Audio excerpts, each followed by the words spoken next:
আসসালামু আলাইকুম everyone.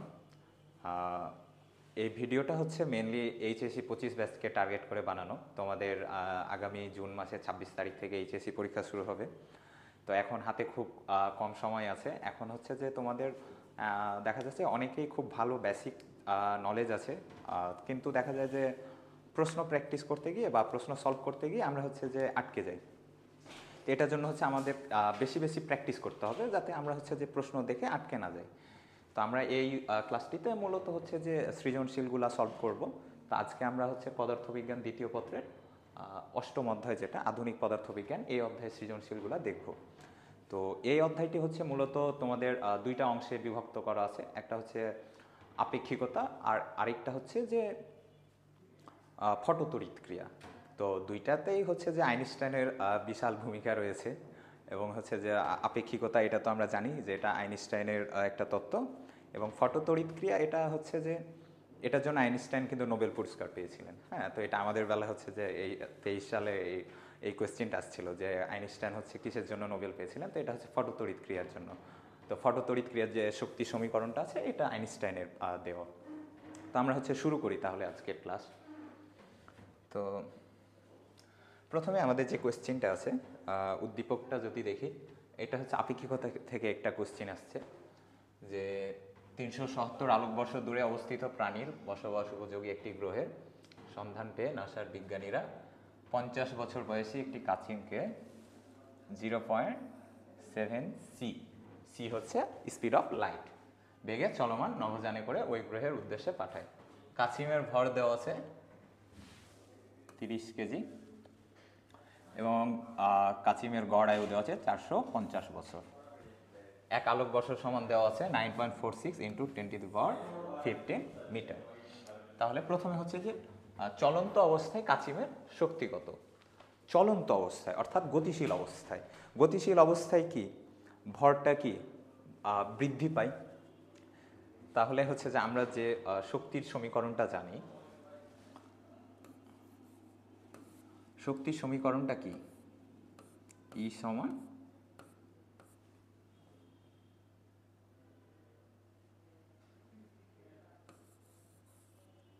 MC square. এটা হচ্ছে শক্তির সমীকরণ। তাহলে আমরা এম সমান কি জানি,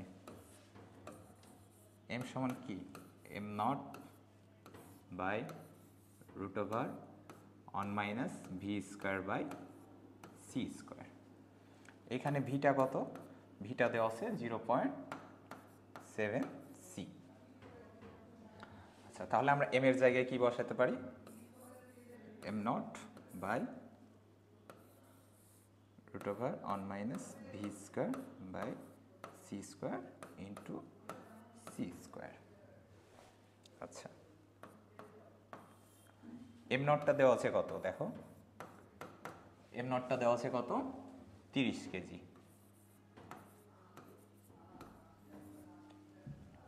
আচ্ছা, তাহলে এইখানে আমরা বসাবো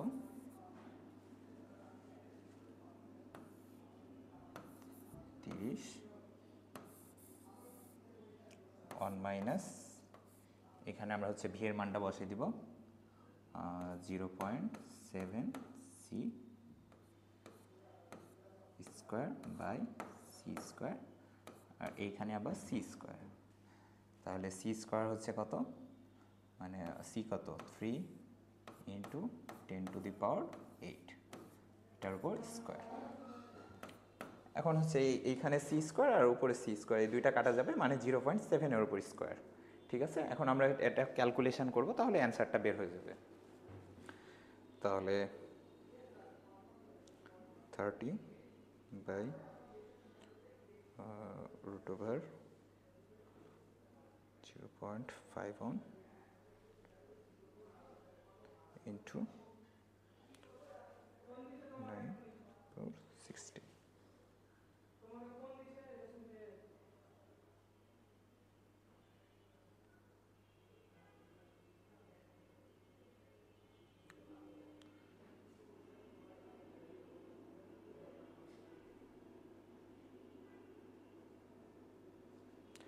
তাহলে আমরা যে অ্যান্সারটা পাচ্ছি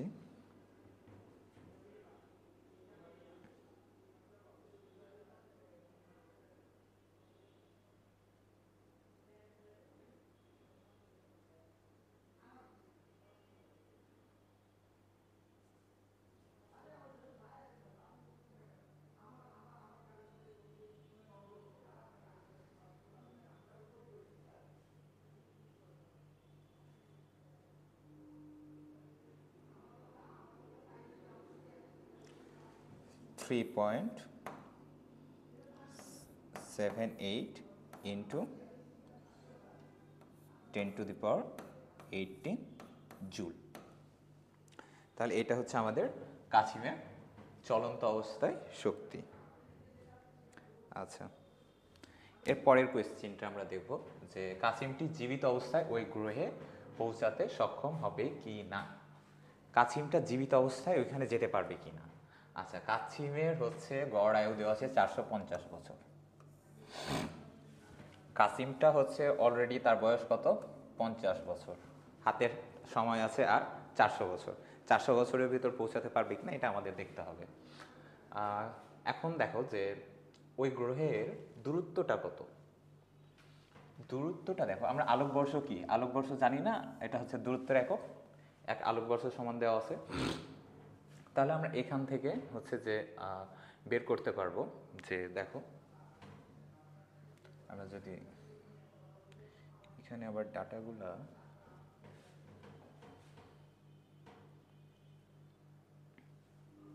আচ্ছা, আমরা এই সাইডটাতে একটু সলভ করি।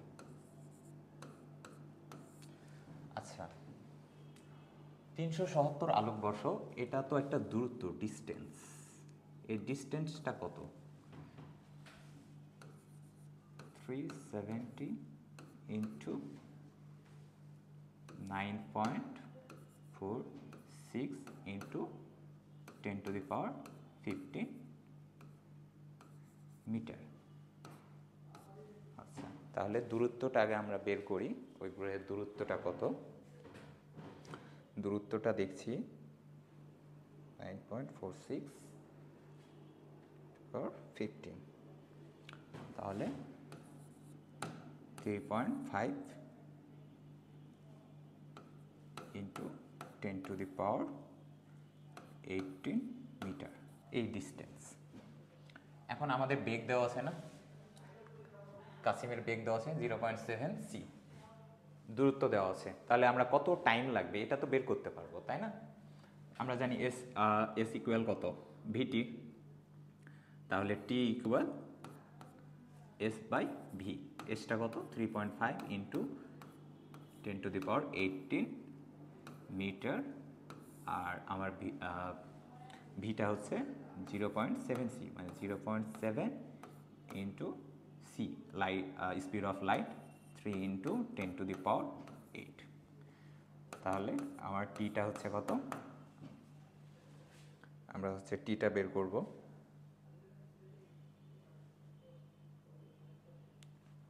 আমরা টিটা বের করব 0.7 ইন্টু 3⁸। তাহলে টিটা হচ্ছে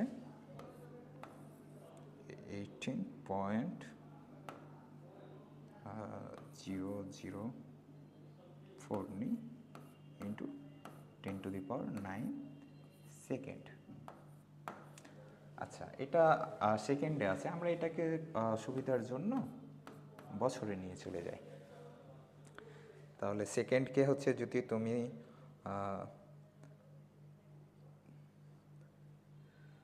আমরা সেকেন্ডকে যদি 3600 দ্বারা ভাগ করি তাহলে সেটা কিসে আসবে, ঘন্টায় আসবে। তো ঘন্টায় আসলো, দেন আবার ঘন্টাকে হচ্ছে আমরা কত দিয়ে ভাগ করব, 24 দিয়ে ভাগ করব, তাহলে আমরা হচ্ছে যে দিনে পাবো সেটা। আচ্ছা, আবার দিনে যেটা পাবো ওইটাকে হচ্ছে আমরা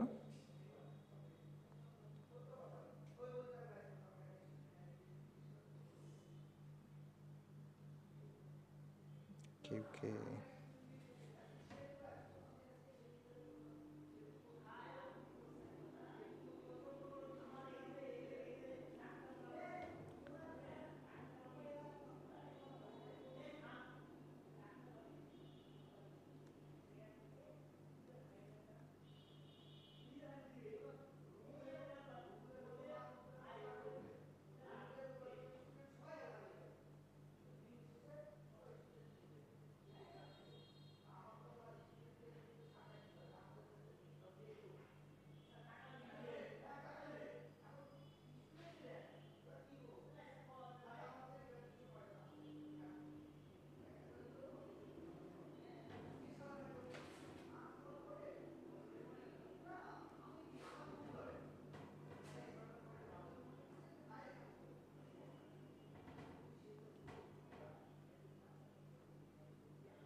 আচ্ছা ঠিক আছে, তাহলে এখন হচ্ছে যে এটা তো আমাদের দূরত্ব আর এটা বেগ, তাহলে আমরা সময়টা পাবো এখানে। তাহলে সময়টা হচ্ছে 16.67 ইন্টু 10⁹ সেকেন্ড। এটা তো আমরা পেলাম সেকেন্ডে, তাই না? আমরা হচ্ছে সেকেন্ড নিয়েও আমাদের ক্যালকুলেশনটা করতে পারি, বাট আমরা সুবিধার জন্য একটু এটাকে বছরে নিয়ে যাই, যেহেতু আমাদের কাজ বছরেই মেইনলি। তাহলে বছরে যদি এটাকে নিয়ে যাই, তাহলে আমরা হচ্ছে এই মানটাকে প্রথমে কি করব, 3600 দ্বারা যদি ভাগ করি তাহলে এটা ঘন্টায় আসে, আর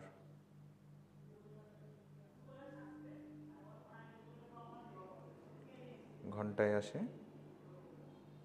আর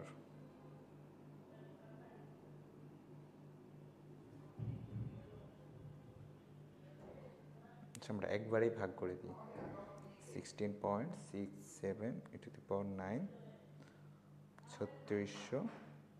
আবার এটাকে কি করব আমরা, দিনে নিয়ে যাব, দিন থেকে আবার হচ্ছে বছরে নিয়ে যাব, তাহলে 365 ইন্টু 365। তাহলে এটা আসছে কত, 528.6 ইয়ার। এটা পেলাম আমরা হচ্ছে বছরে, 528 বছর। আচ্ছা এটা দেখো, এটা কোনটা টাইম, এটা তো হচ্ছে যে আমাদের গতিশীল টাইম, অর্থাৎ পৃথিবীর সাপেক্ষে, তাই না? কারণ পৃথিবীর সাপেক্ষে কাসিমটা হচ্ছে যে গতিশীল অবস্থা আছে, তাহলে এটা গতিশীল টাইম। বাট অ্যাকচুয়ালি কাসিমটা কি পরিমাণ টাইম সে ইউজ করেছে, সেটাই কত, টি নট। তা আমরা যে ইকুয়েশানটা জানি, T equal T naught by √1 - v² / c²। তাহলে আমরা এখান থেকে যদি টি নটটা বের করি, তাহলে টি ইন্টু √1 - v² / c²। তাহলে টিটা কত, 528 বছর, 0.6 ইন্টু 1 - 0.7 c² বাই c²। তাহলে এটা কত আসে, আমরা ক্যালকুলেশন করি, 528.6 ইন্টু √0.51, 377.5 ইয়ার। তাহলে সে এই টাইমটা এক্সপেন্ড করেছে ওই গ্রহে যেতে। তাহলে তার এখন বর্তমান বয়স কত, সে এই টাইমটা সে ইউজ করেছে 377 বছর, আর তার বয়স ছিল 50 বছর। তাহলে আমরা যদি এখানে একটু লিখি যে কাসিমের বয়স, এটা 377.5 প্লাস 50 বছর,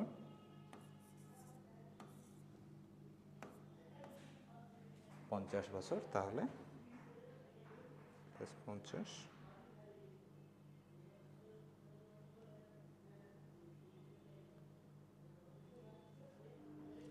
427.5 ইয়ার। সে এ টাইমটা, মানে তো সে এত বছর বয়সে সে ওই গ্রহে, ভিনদেশি গ্রহে পৌঁছাবে। তো তার আয়ু তো দেওয়া আছে 450 বছর গড় আয়ু, তাহলে সে তো ওখানে পৌঁছাতে পারবে, তাই না? আচ্ছা ঠিক আছে, আমরা এরপরের কোয়েশ্চেনটাই যাই।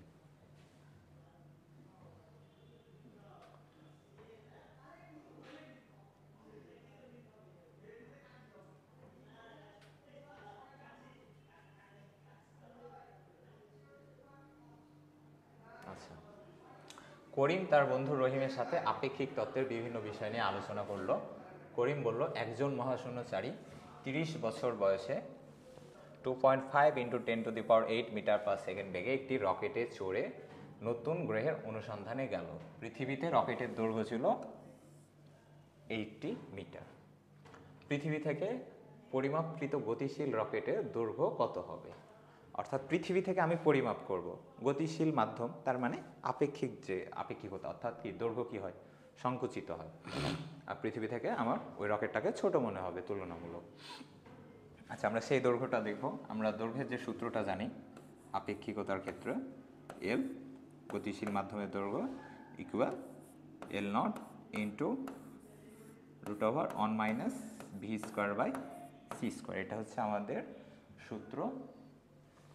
এখন এখানে L নট দেওয়া আছে কত, 80 মিটার, আর ভিটা দেওয়া আছে কত, 2.5 × 10⁸ মিটার পার সেকেন্ড। সব কিছুই দেওয়া আছে, আমরা জাস্ট মানগুলো বসাবো, তাহলে উত্তর পেয়ে যাব। তাহলে L নট 80 × √1 - v², ভি এর মান দেওয়া আছে কত, 2.5 × 10⁸, এটার উপর স্কোয়ার, আর সি আমরা কত জানি, 3 × 10⁸, এটার উপর স্কোয়ার। তাহলে আমরা যদি এখন ক্যালকুলেশন করি, তাহলে 80 × √1 -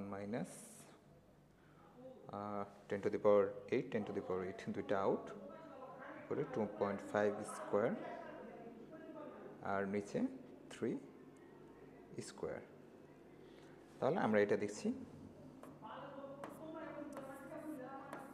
44.2 মিটার।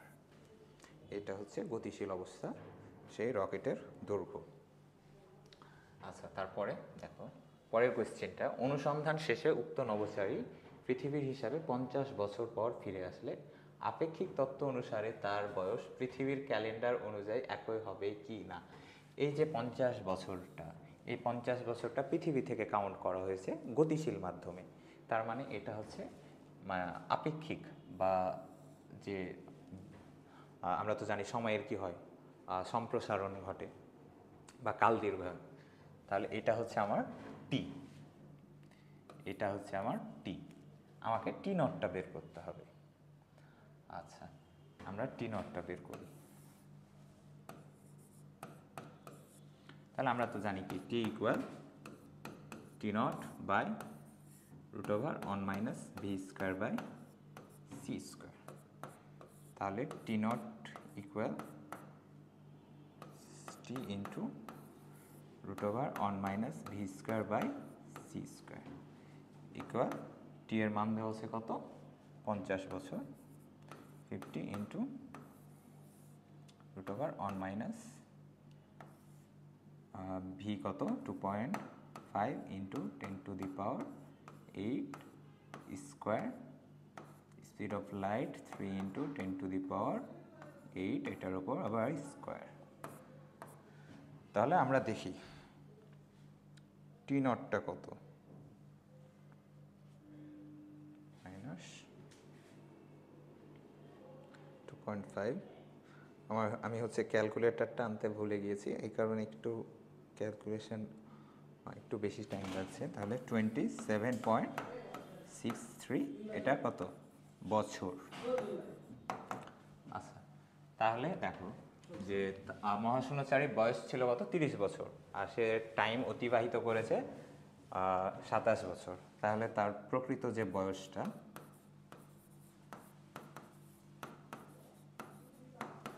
তাহলে প্রকৃত বয়স হচ্ছে 30 বছর ইকুয়াল 27.63। তাহলে 57.63 বছর, এটা হচ্ছে তার প্রকৃত বয়স। বাট পৃথিবীর হিসাবে, পৃথিবীর ক্যালেন্ডার অনুযায়ী তার বয়স কত হওয়ার কথা ছিল? সে 30 বছর বয়সে গিয়েছে, 50 বছর পর আসছে, তাহলে 80 বছর হওয়ার কথা ছিল। বাট তার প্রকৃত বয়স হয়েছে কত, 57.63 বছর। আচ্ছা, আমরা এর পরের কোয়েশ্চেনে যাই। এর পরের কোয়েশ্চেনটা দেখো, এটা আসছে এক্স রে থেকে। তো একটি তড়িৎ ক্ষারক নলে এক্স রে উৎপাদনের জন্য 12.4 কিলোভোল্ট এবং আরেকবার দ্বিতীয়বার 24.8 কিলোভোল্ট বিভব পার্থক্য সরবরাহ করা হলো। এই যন্ত্রে ইলেকট্রনের গতিশক্তির 0.3% এক্স-রে উৎপাদন করে। আচ্ছা, আমাদের প্রথম কোয়েশ্চেনটা হচ্ছে কি, প্রথম ক্ষেত্রে ইলেকট্রনের সর্বোচ্চ বেগ নির্ণয় করো। আচ্ছা, এই যে বিভবটা দেওয়া হয় এক্স-রে নলে, এটা কিসের জন্য দেওয়া হয়? ইলেকট্রনকে কি গতিশীল করতেই তো দেওয়া হয়, তাই না? তো এই বিভবটা হচ্ছে সম্পূর্ণরূপে কি ইলেকট্রনের গতিশক্তিতে রূপান্তরিত হয়। আচ্ছা, তাহলে যেটা বিভব সেটা আমরা ধরলাম ইভি, এটা ইলেকট্রনের গতিশক্তিতে রূপান্তরিত হয় ভি ম্যাক্স স্কোয়ার। আমাকে এই ভি ম্যাক্সটা বের করতে হবে। 12.4 কিলোভোল্ট, তার মানে কিলোভোল্টে আছে, 1000 দ্বারা গুণ করতে হবে। তাহলে এটা আমি ধরলাম 12.4 ইন্টু 10⁻³ আর এটাকে হচ্ছে আমরা কি জুলে নিয়ে যাব, 1.6 ইন্টু 10⁻⁻19 আর এখানে হাফ এমটা কত, ইলেকট্রনের ভর, into 10⁻⁻31 into V max square. আমরা হচ্ছে ভি ম্যাক্স নির্ণয় করব। তাহলে এটা 2 দিয়ে এদিকে চলে আসবে আর এটা ডিভাইডেড হবে আর এটার রুট ওভার। তাহলে 2 ইন্টু 12.4 ইন্টু 10⁻³ ইন্টু 1.6 ইন্টু 10⁻⁻19 আর নিচে থাকছে কি ইলেকট্রনের ভর 9.1 ইন্টু 10⁻⁻31। তাহলে এটা হচ্ছে ইলেকট্রনের বেগ, এটা আমরা বের করি। আচ্ছা, প্রথমে রুট ওভার নিয়ে নিই, তারপরে 2 ইন্টু 12.4 ইন্টু 1.6 আর নিচে 9.1 10⁻⁻31 66.03 ইন্টু 10⁻6 মিটার পার সেকেন্ড। এটা হচ্ছে আমাদের ইলেকট্রনের সর্বোচ্চ বেগ।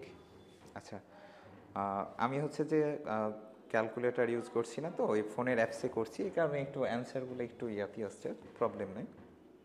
আচ্ছা, এরপরের কোয়েশ্চেনটা দেখি যে উদ্দীপকে উৎপাদিত হচ্ছে 2 ধরনের এক্স-রে, 2টা ক্ষেত্রে আমি 2 ধরনের যে এক্স-রে, এর ক্ষেত্রে কোনটির ভেদনযোগ্যতা বেশি হবে, গাণিতিক বিশ্লেষণের মাধ্যমে দেখাও। আচ্ছা, ভেদনযোগ্যতা কোনটির বেশি হবে? আচ্ছা, এটা দেখো যে যার বেগ বেশি তার ভেদন ক্ষমতা বেশি, যার বেগ বেশি তার গতিশক্তি বেশি, কারণ ভরটা তো সেম, তাই না? দুইটাই তো ইলেকট্রন, তাহলে ভর তো সেম। আর যার বেগ বেশি তার আবার গতিশক্তিও বেশি। তাহলে আমরা হচ্ছে বেগের অনুপাত দিয়েও করতে পারি, আবার হচ্ছে গতিশক্তির অনুপাত দিয়েও করতে পারি। তা আমরা হচ্ছে বেগ তো বের করেছি, আমরা বেগ দিয়েই করি। যার বেগ বেশি অবশ্যই তার কি ভেদন ক্ষমতা বেশি হবে। তাহলে আমরা তো হচ্ছে প্রথম ক্ষেত্রে পেয়েছি, তাই না? প্রথম ক্ষেত্রে ইলেকট্রনের যে বেগটা সেটা ধরলাম আমি v1, এটা পেয়েছি 66.03 ইন্টু 10⁻6 মিটার পার সেকেন্ড। আমরা হচ্ছে দ্বিতীয় ক্ষেত্রে এই বিভবের জন্য ইলেকট্রনের বেগটা দেখব, দেন তুলনা করব কার বেগ বেশি। তাহলে সেম ইভি ইকুয়াল কি আর এম ভি, আচ্ছা এখানে v2 স্কোয়ার, তাহলে v2 ইকুয়াল √2EV/m। এখন আমরা মানগুলো বসাই দেব। টু ইন্টু বিভব দেওয়া আছে কত, এটা দ্বিগুণ দেওয়া আছে 24.8, এটা আছে কিলো ভোল্টে, 1000 দ্বারা গুণ করব এবং এটাকে আমরা জুলে নিয়ে যাব 1.6 ইন্টু 10⁻⁻19। ইলেকট্রনের ভর 9.1 ইন্টু 10⁻30 অন। তাহলে আমরা এখন দ্বিতীয় ক্ষেত্রে ইলেকট্রনের বেগটা বের করব।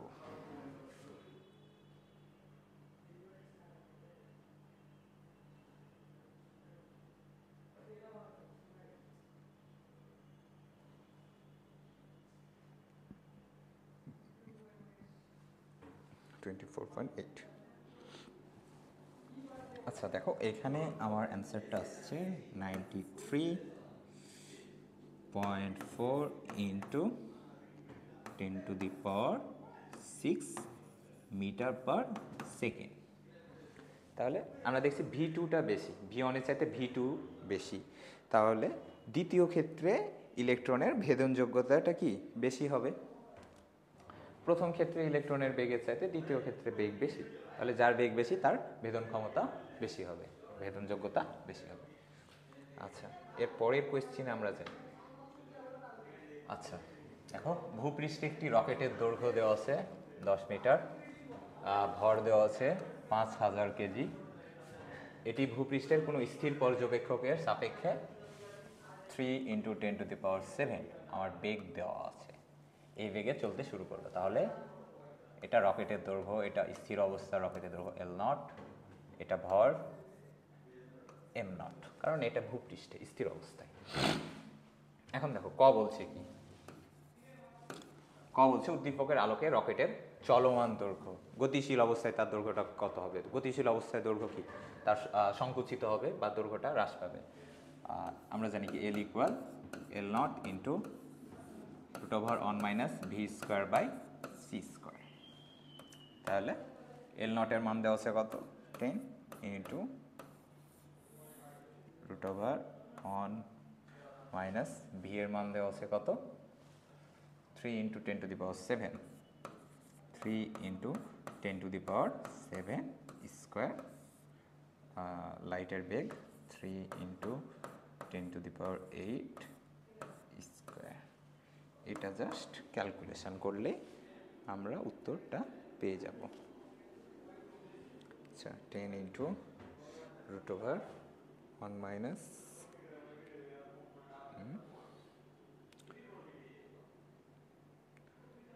3/7 স্কোয়ার হচ্ছে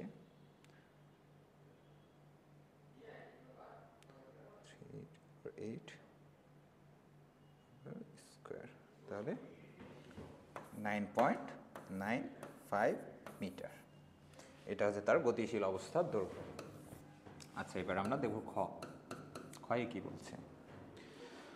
ক্ষয়ে বলছে উদ্দীপকের রকেটের বেগ দ্বিগুণ করা হলে এর ভরের কিরূপ পরিবর্তন হবে। তাহলে ও এই বেগে আছে, এই বেগে তো একটা তার ভর বৃদ্ধি পেয়ে হয়েছে, তাই না? আবার হচ্ছে কি, এই বেগটাকে আমি দ্বিগুণ করব, তাহলে কি ভরটা আরেকটু বেড়ে যাবে। এখন কিরূপ পরিবর্তন, কতটুকু পরিবর্তন হচ্ছে এই ক্ষেত্রে আমি সেটা দেখব। তাহলে আমরা প্রথম ক্ষেত্রে যে ভরটা যদি দেখি, সেটা দেখছি, ধরলাম m1 by m0 √1 - v² / c²। তাহলে m0 দেওয়া আছে কত, 5000 কেজি, 1 - v 3 ইন্টু 10⁻7 স্কোয়ার, আলোর বেগ 3 ইন্টু 10⁸ স্কোয়ার। তাহলে আমরা এমনটা কত পাচ্ছি, ক্যালকুলেশন করি। 5000 ডিভাইডেড √1 - উপরে হচ্ছে 3 ইন্টু 10⁻7 স্কোয়ার, নিচে হচ্ছে 3 10⁸ স্কোয়ার। তাহলে এটা হচ্ছে 5025 কেজি, 5025 কেজি। আমরা ফ্র্যাকশন নিলাম না। আচ্ছা, এখন দ্বিতীয় ক্ষেত্রে আমরা দেখব বেগটা দ্বিগুণ হয়ে গেছে। এখানে 3 × 10⁷ ছিল, তাহলে 2 দিয়ে গুণ করলে কত হবে? 6 × 10⁷, দ্বিগুণ বেগ, তাই না? তাহলে 2v ইকুয়াল 2 × 3 × 10⁷, তাহলে 6 × 10⁷। আচ্ছা, আমরা দ্বিতীয় ক্ষেত্রে তাহলে এবার ভরটা দেখি। সব কিছুই সেম থাকবে, জাস্ট কি আমাদের বেগটা চেঞ্জ হয়ে গেছে।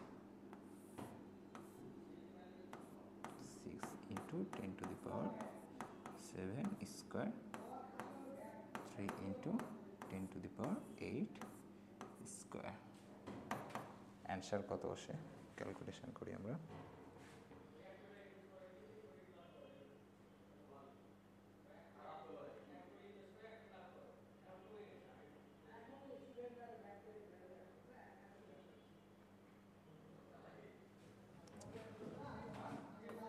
পাঁচ 5103 কেজি। আচ্ছা, তাহলে ভর দেখো কতটুকু পরিবর্তন হয়েছে। 5025 আর এখানে 5103, 75 আর 3 78 KG. del m equal m2 minus mn on equal 78 KG.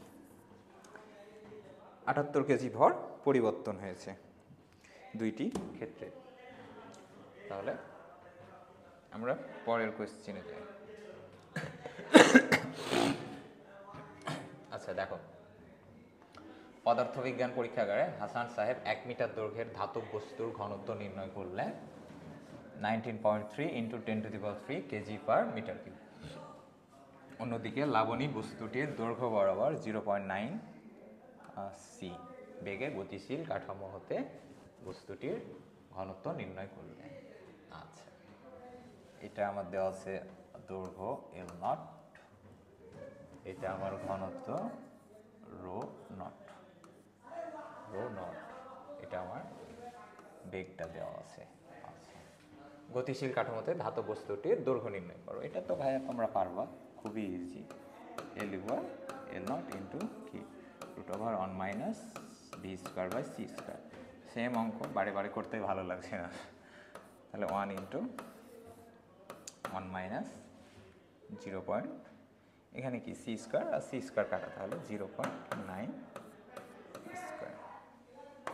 দেখো তো কত হয়, এটা তোমরাই পারবা এগুলা। তাহলে 1 - 0.9 স্কোয়ার 0.435 মিটার। আচ্ছা, 435 মিটার, এটাকে 6ও নিতে পারো। আচ্ছা, আমাদের ক খুব ইজি ছিল, এখন আমরা খটা দেখব। খটা হচ্ছে হাসান সাহেব ও লাবণী ধাতব বস্তুটির ঘনত্ব একই পাবে কি? অবভিয়াসলি না। কারণ কি, গতিশীল অবস্থায় কি ভর চেঞ্জ হয়, আবার কি দৈর্ঘ্যও চেঞ্জ হয়ে যায়, তার মানে আয়তনও চেঞ্জ হয়ে যায়। তো তাহলে কি ঘনত্ব কি ঠিক থাকবে? ঠিক থাকবে না। আমরা স্থির অবস্থার ঘনত্ব ρ0 ইকুয়াল লিখতে পারি m0/v0। v0 জায়গায় আমরা লিখতে পারি, এটা তো 1 মিটার দৈর্ঘ্যের একটা বস্তু, তাই না? এটাকে আমরা L0³ লিখব। আচ্ছা, আর গতিশীল অবস্থায় কি হবে? ρ ইকুয়াল m/v, যেখানে আমরা m/L³ এটা লিখতে পারি। আচ্ছা, এখন তাহলে দেখো যে আমাদের গতিশীল অবস্থার ঘনত্বটা বের করতে হবে। তো আমরা যদি হচ্ছে এখানে এই মেথডটা ইউজ করি যে ρ/m রো নট, তাহলে দেখো কি পাই, তাহলে M by L Q into এটা উল্টিয়ে যাবে L naught Q by M naught. আচ্ছা, এখন আমরা এম বাই এম নট এটাকে একদিকে নিয়ে আসলাম, আর L naught Q by L Q এটাকে একদিকে নিয়ে চলে আসলাম। আচ্ছা, এম সমান কি লেখা যায় ভাইয়া? এম সমান লেখা যায় কি, M naught by root over one minus V square by C square, আর এইখানে আছে একটা M not.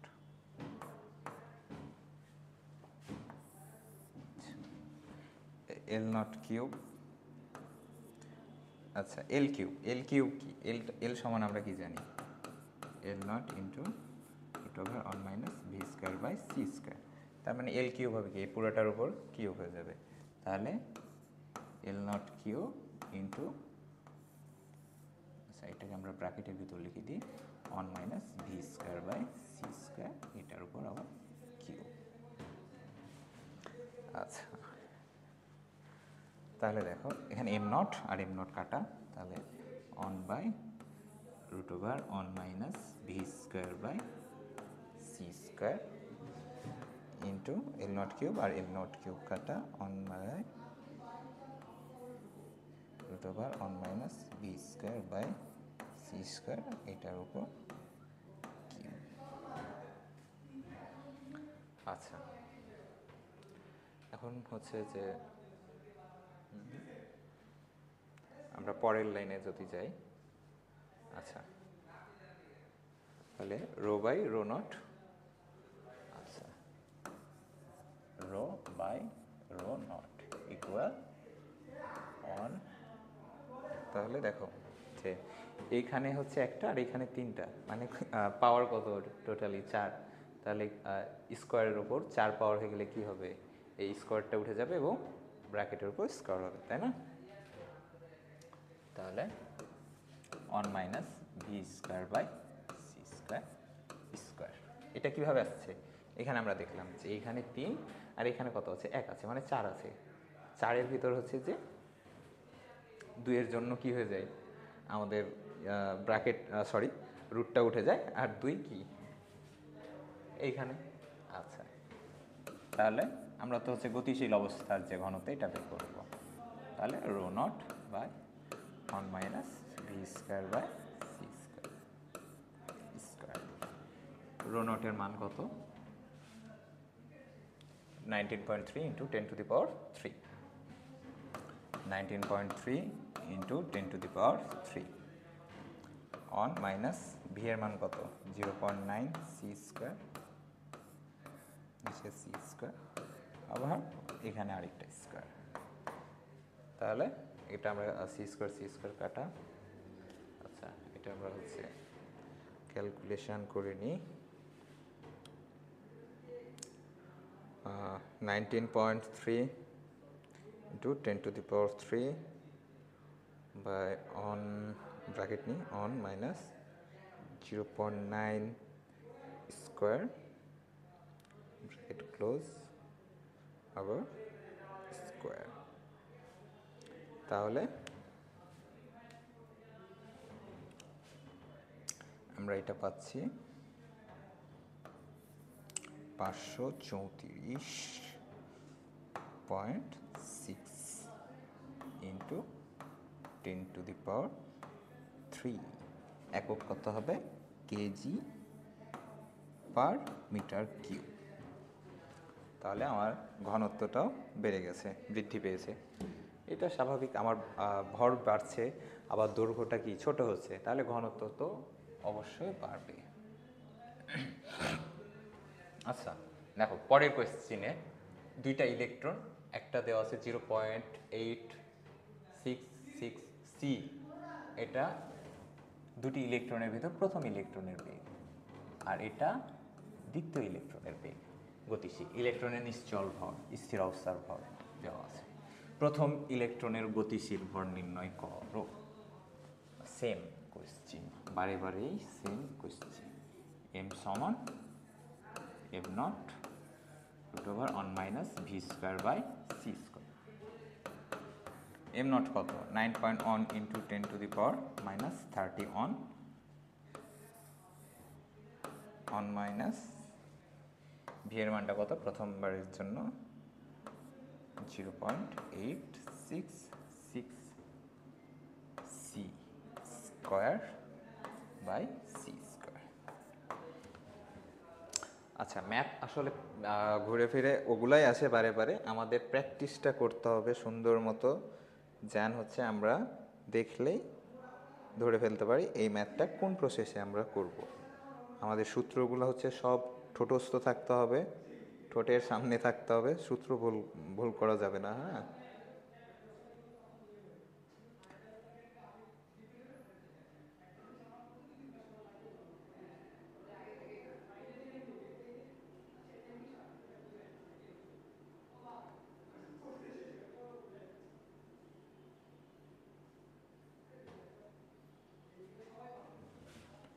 1.8 on into 10 to the power minus 30 KG, একটু ভর বেড়েছে। আচ্ছা, বাড়বেই তো। এরপর খ দেখো, প্রথম ইলেকট্রনের আপেক্ষিকতার গতিশক্তি দ্বিতীয় ইলেকট্রনের চেয়ে কম, গাণিতিকভাবে বিশ্লেষণ এর মাধ্যমে প্রমাণ করো। আচ্ছা, প্রথম ইলেকট্রনের আপেক্ষিক গতিশক্তি দ্বিতীয় ইলেকট্রনের চেয়ে কম, দুইটারই আমরা আপেক্ষিক গতিশক্তি দেখব, তারপর দেখব কার বেশি আর কার কম, ওদের কথাটা ঠিক আছে কিনা। যে প্রথম ইলেকট্রনের আপেক্ষিক গতিশক্তি দ্বিতীয় ইলেকট্রনের চেয়ে কম। প্রথম ইলেকট্রনের আপেক্ষিক গতিশক্তিটা আমরা দেখি। আপেক্ষিক গতিশক্তি আমরা কি জানি? E K equal M minus M naught C square. তাহলে আমরা এম বের করেছি, তাই না? প্রথম ইলেকট্রনের জন্য আমরা এখানে ইকে অন দিয়ে দিই, তাহলে আর এটা আমরা এম অন দিয়ে দিই, এটাকে আমরা ধরে নিলাম এম অন। তাহলে 1.8 into 10 to the power minus 30 minus M naught 9.1, এটা তো আমার m naught 9.1 into 10 to the power minus 30 on c square. C square কত? 3 ইন্টু 10 টু দি পাওয়ার 8, এটার উপর স্কোয়ার। সিম্পল, হিসাব করো।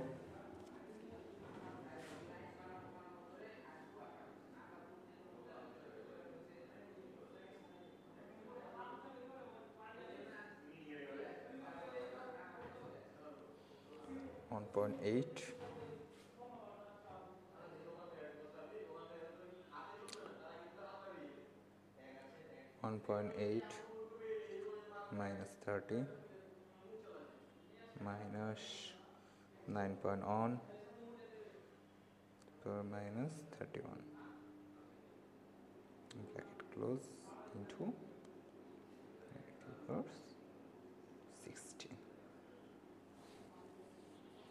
আচ্ছা, এটা আমরা পাচ্ছি 8.01 ইন্টু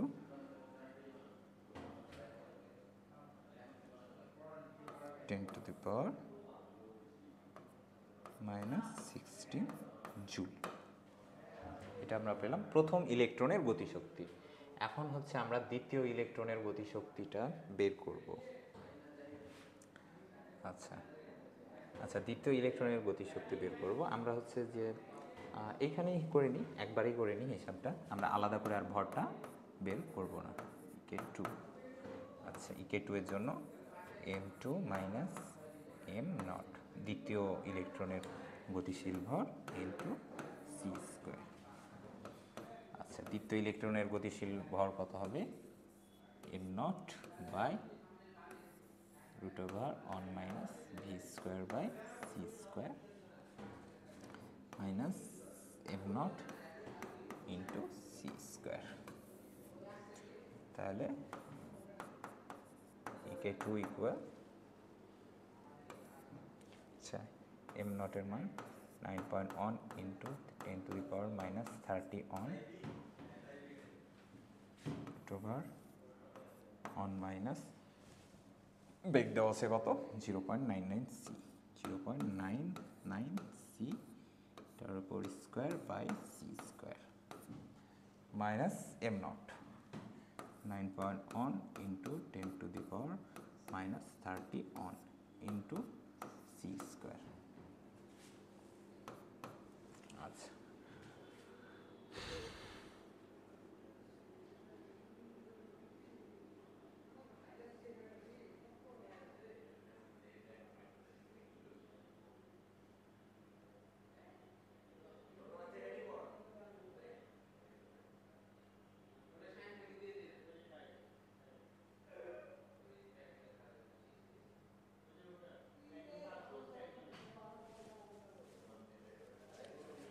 আচ্ছা একটু আলাদা করে লিখি 5.54 ইন্টু 10⁻³ এটা ভরের বৃদ্ধিটা ইন্টু সি স্কোয়ার মানে 3 ইন্টু 10⁸ স্কোয়ার। তাহলে গতিশক্তিটা হবে 5.54 minus 30 into 16।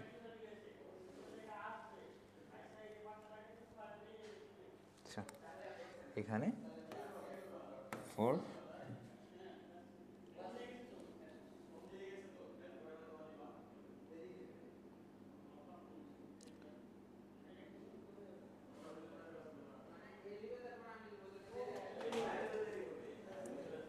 4.986 into 10⁻³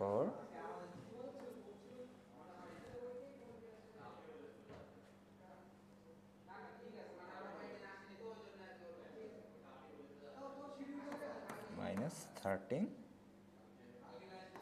joule.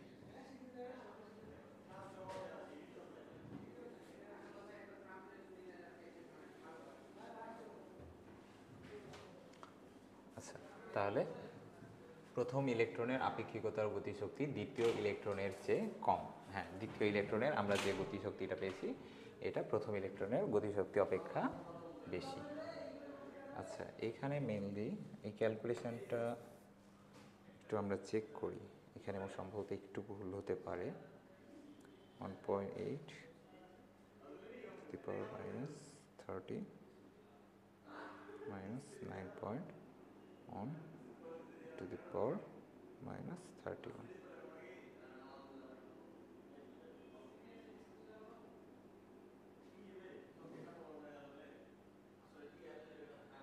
into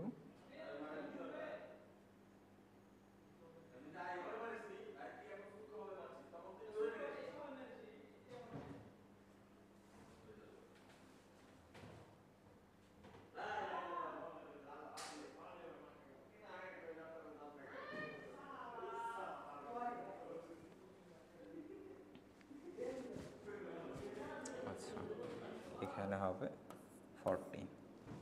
sorry, তাহলে আমরা দেখতে পাচ্ছি যে দ্বিতীয় ক্ষেত্রে ইলেকট্রনের গতিশক্তিটা বেশি প্রথমের চাইতে।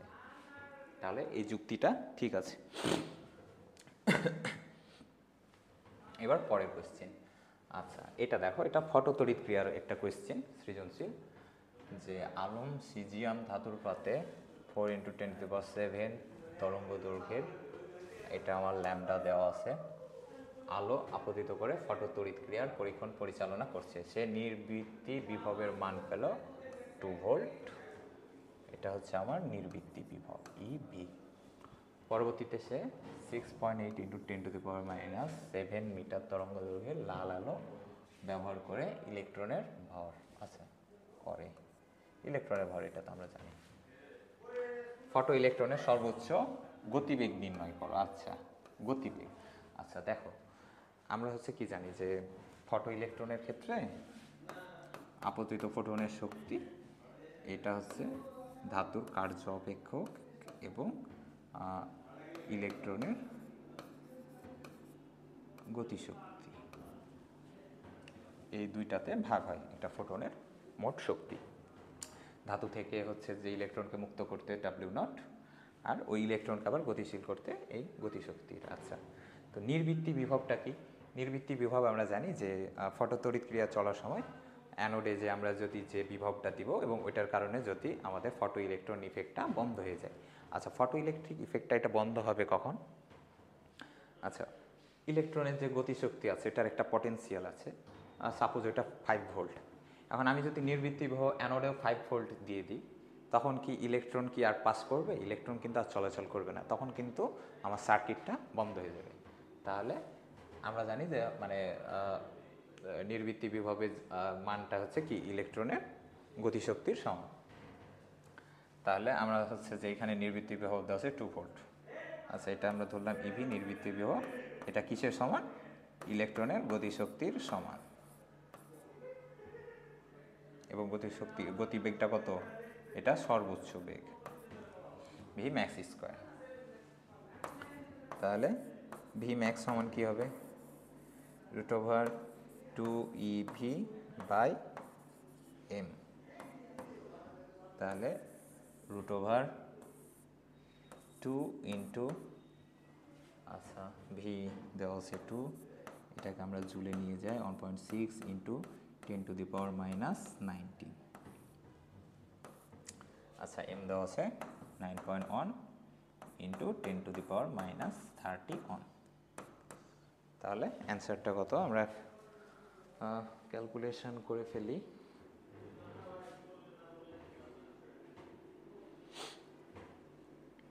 √4 into 1.6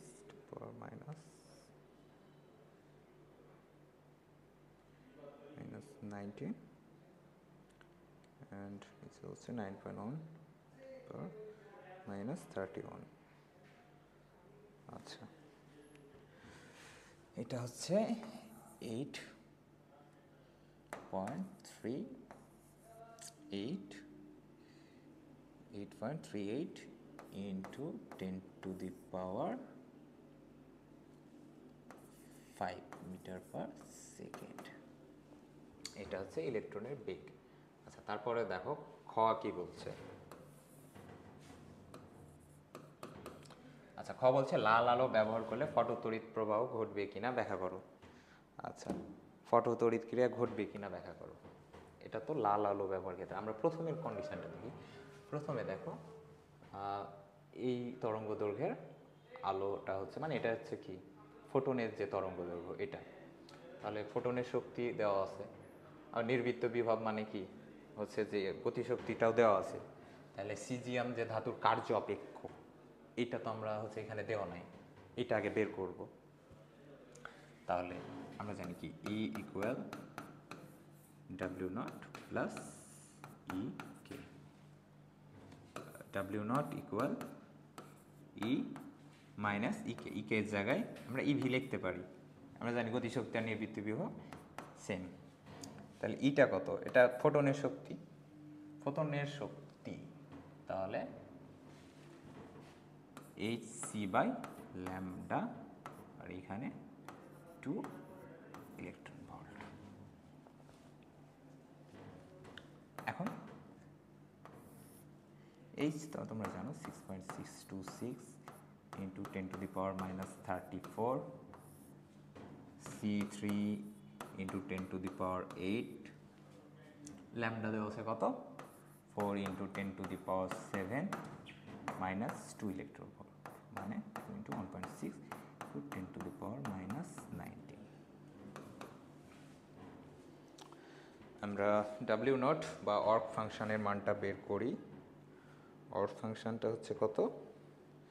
6.626 into 3⁸ by 4⁻⁷, then minus 3.2 10⁻⁻19। আচ্ছা, 176.95 ইন্টু 10⁻⁻21 জুল। আচ্ছা, এটা তো আমরা পেলাম কার্য অপেক্ষক, তাই না? তাহলে এখন যে সূচন তরঙ্গ দৈর্ঘ্য আমরা বের করতে পারবো না এখান থেকে? আচ্ছা, সূচন তরঙ্গ দৈর্ঘ্য যদি বের করতে পারি, তারপর সূচন তরঙ্গ দৈর্ঘ্যের সাথে আমরা এটা কম্পেয়ার করে দেখব যে লাল আলো ব্যবহার করে ফটোতড়িৎ প্রবাহ ঘটবে কি না। তাহলে আমরা আগে তরঙ্গ দৈর্ঘ্যটা বের করব। তাহলে hc/λ0 ইকুয়াল, এটা দেওয়া আছে কত, 176.95 into 10⁻⁻21, lambda not equal h 6.626 into 10⁻⁻34 into 3 into 10 to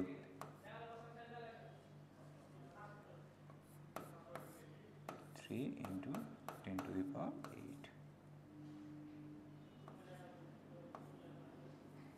into 10 to the power 8, আর এখানে নিচে 176.95 into 10 to the power -21। তাহলে ল্যামডা নটটা আমরা আগে বের করি, যেটার সূচন তরঙ্গ দৈর্ঘ্যটা কত, 6.626 -34 into 3 to the power 8 divided 176.95 to the power -21 on 0.2 into 10 to the power -6 metre. আচ্ছা, এইটা হচ্ছে আমাদের সূচন তরঙ্গ দৈর্ঘ্য, আর এটা হচ্ছে লাল আলোর তরঙ্গ দৈর্ঘ্য। আচ্ছা, সূচন তরঙ্গ দৈর্ঘ্য অপেক্ষা কি হতে হবে? সূচন তরঙ্গ দৈর্ঘ্য অপেক্ষা হচ্ছে কম হতে হবে, তাই না? সূচন তরঙ্গ দৈর্ঘ্য অপেক্ষা যদি ফোটনের তরঙ্গ দৈর্ঘ্য কম হয়, তাহলে সেখানে ফটো ইলেকট্রন করবে, ইমিশন হবে বা নির্গত হবে। তো এখানে দেখছি 1.12 into 10 to the power -6 metre, লাল আলোর দৈর্ঘ্য 6.8 into 10 to the power -7 metre, সেটা সূচন তরঙ্গ দৈর্ঘ্য অপেক্ষা কম। তাই এই আলোর ফোটন আপতিত হলে অবশ্যই ফটো ইলেকট্রন নির্গত হবে। আচ্ছা, ঠিক আছে, এবার আমরা এটা আমাদের লাস্ট কোয়েশ্চেন আমরা চলে আসছি। লাস্ট কোয়েশ্চেনে দেখো, একটা হচ্ছে যে আমাদের চিত্র দেওয়া আছে, এ একটা ধাতু, আর এখানে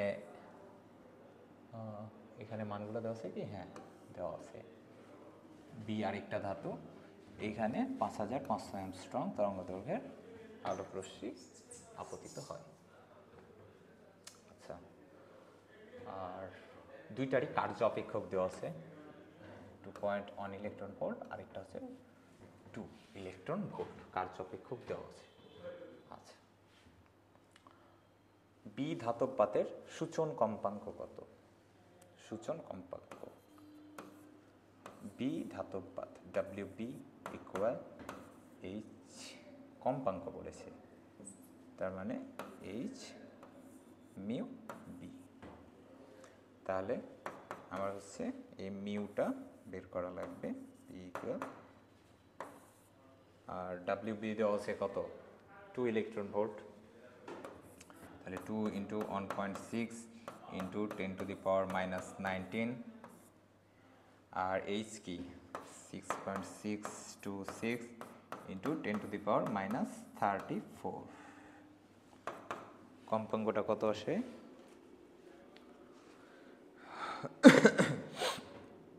কম্পাঙ্ক আসে 2 -19 divided 6.626 power -34, 4.83 into 10 to the power 14 hertz. আচ্ছা, এটা আমরা বি ধাতুর সূচন কম্পাঙ্ক পেলাম। খ নাম্বার কোয়েশ্চেন এবার দেখব। খ নাম্বার কোয়েশ্চেন বলছে, উদ্দীপকে এ ও বি উভয় পাতে ফটোতড়িৎ ক্রিয়া সংঘটিত হবে কি না, দুইটা পাত্রে ফটোতড়িৎ ক্রিয়া সংঘটিত হবে কি না, গাণিতিকভাবে মতামত দাও। আচ্ছা, ফটোতড়িৎ ক্রিয়া সংঘটিত হবে কিনা এটা আমরা কিভাবে বুঝবো? আমাদের দেখতে হবে দুইটারই কার্য অপেক্ষক দেওয়া আছে। আপতিত ফোটনের শক্তিটা কি কার্য অপেক্ষক অপেক্ষা বেশি হতে হবে, না হলে তো ফটো ইলেকট্রন তো হচ্ছে নির্গত হবে না, তাই না? তো আমরা হচ্ছে দেখি প্রথম ক্ষেত্রে দেখি, প্রথম ক্ষেত্রে আপতিত ফোটনের শক্তিটা আমরা দেখব equal h c by lambda. Okay, h c by lambda. তাহলে 6.626 power minus 34 to 3 into 10 to the power 8।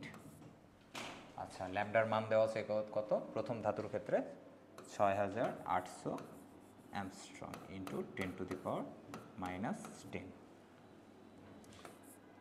তাহলে আমরা প্রথম ফোটনের আপতিত শক্তিটা বের করি। তাহলে 6.626 power minus 34 to 3 to the power 8, 6800 strong. আচ্ছা, এটা আসছে 2.93 into 10 to the power minus 23 joule. এটা হচ্ছে প্রথম ফোটনের আপতিত শক্তি।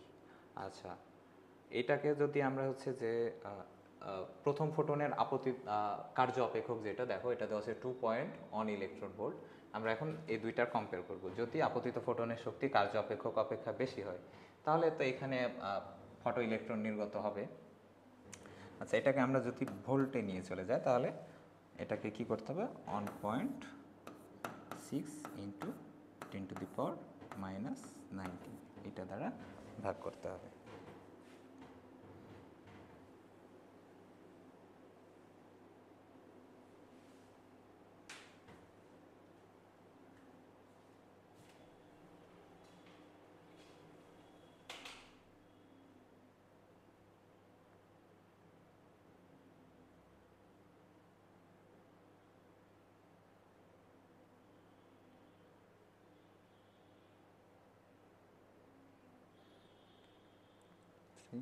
by 1.6 to the power minus 19।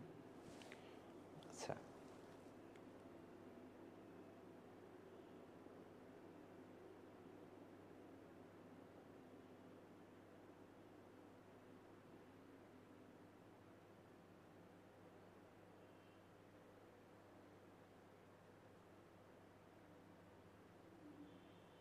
এই কোশ্চেনটাকে আমরা অ্যান্সারে কি কোথাও ভুল করেছি? আচ্ছা, আমরা এটা একটু চেক দিই তো।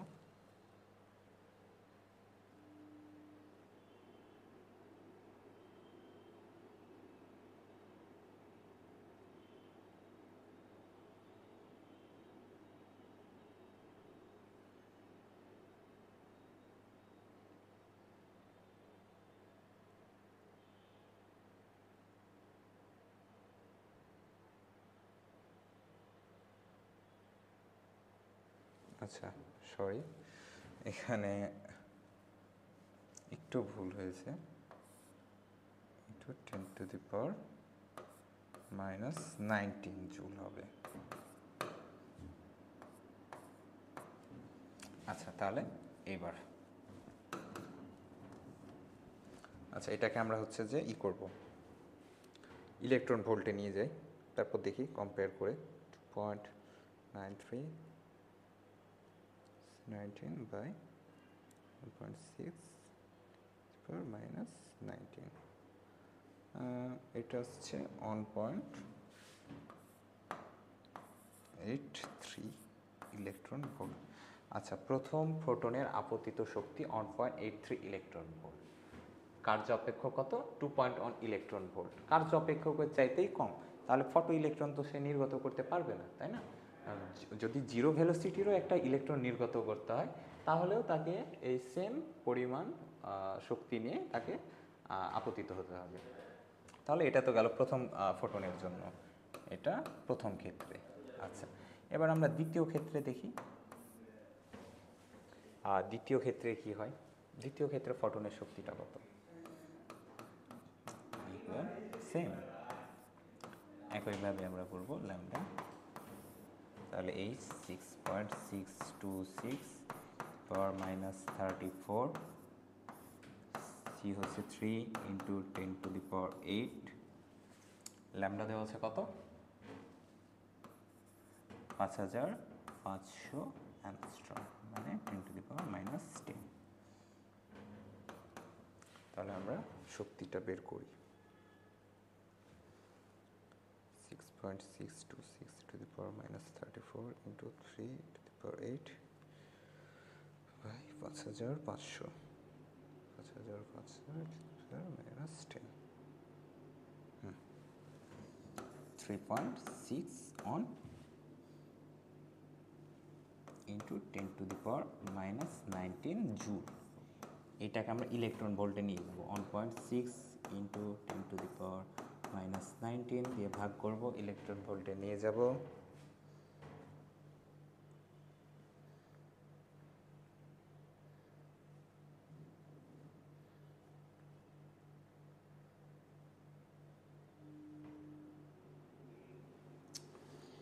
এখানে এটা আসছে কত?